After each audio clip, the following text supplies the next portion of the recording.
madame. Madame?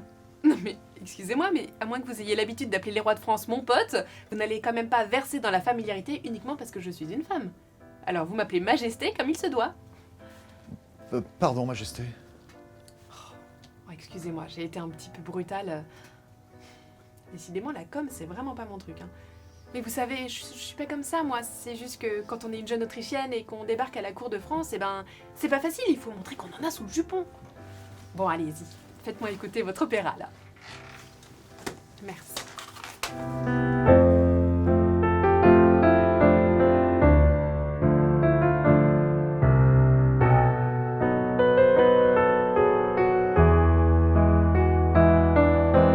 Marie-Antoinette est reine de France, teint de porcelaine, cheveux blonds cendrés, des yeux bleus magnifiques.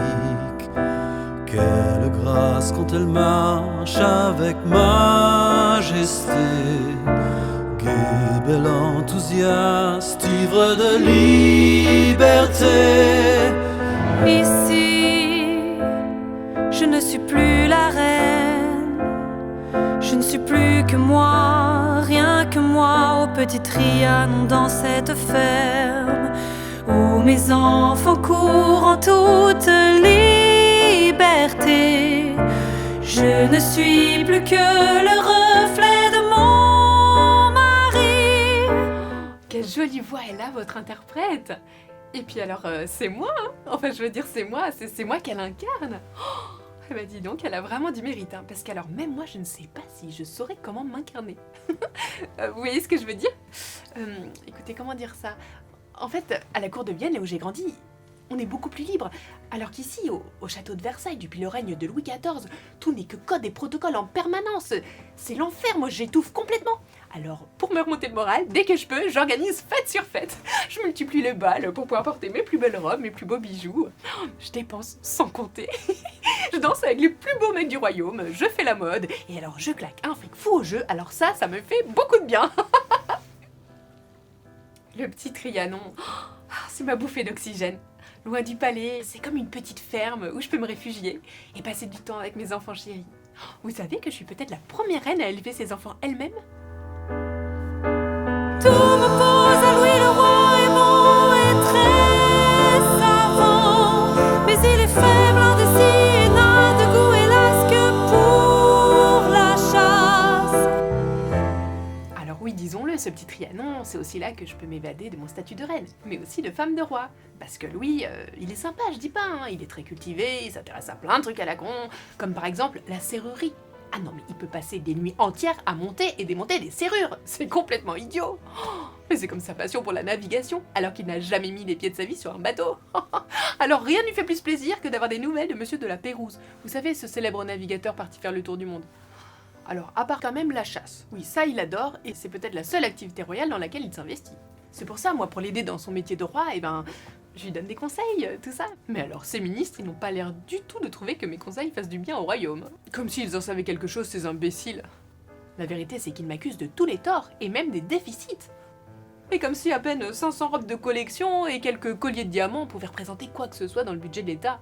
Il y a vraiment pas de quoi en faire une affaire. Il y a le bel Axel de Fersen, con suédois si séduisant, d'un mat yeux noirs, mon pur amour platonique. Axel de Fersen? Mais enfin, mais comment vous savez ça? Et puis d'abord, qu'est-ce que vous savez? Non, parce que, écoutez, il y a que les ragots qui intéressent les gens, c'est fou ça!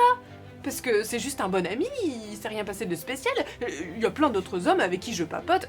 Oh non, mais qu'est-ce que vous me faites dire? C'est comme avec mes copines, la princesse de Lamballe ou Madame de Polignac.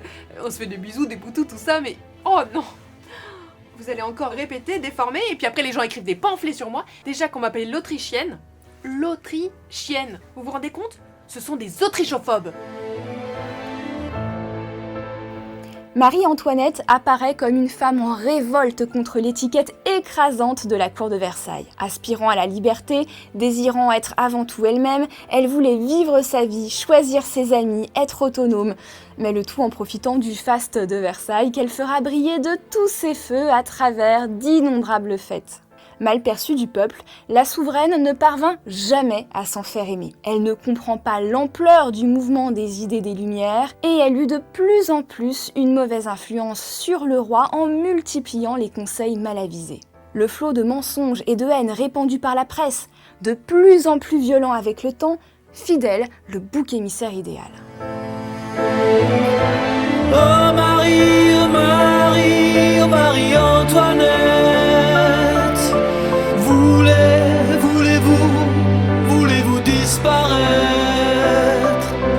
Oh Marie, oh Marie, Marie-Antoinette, éternelle rebelle, loin de l'étiquette.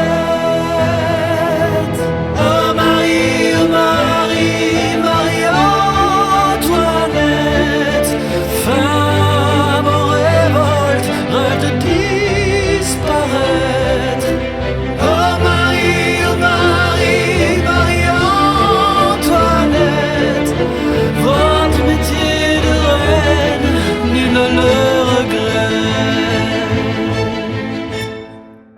Non mais vous savez, désormais je vais faire plus attention. Terminer les fêtes et les dépenses exorbitantes. Maintenant je vais me tenir à carreau. Je sais qu'un peuple doit pouvoir compter sur sa reine. Vous savez quoi? Regardez, on est en 1788. Et ben dans un an ou deux, je suis sûre qu'ils auront oublié toutes ces critiques et accusations mensongères et on pourra finir le siècle en beauté. Vous croyez? Mais oui, y a pas de raison. Déjà, il suffira de couper. De couper? Oui, de couper dans les dépenses. Ah, ok. Eh bien, Majesté, merci. Et puis bonne chance surtout. C'est gentil. Vous, ça se voit, vous n'êtes pas autrichophobe.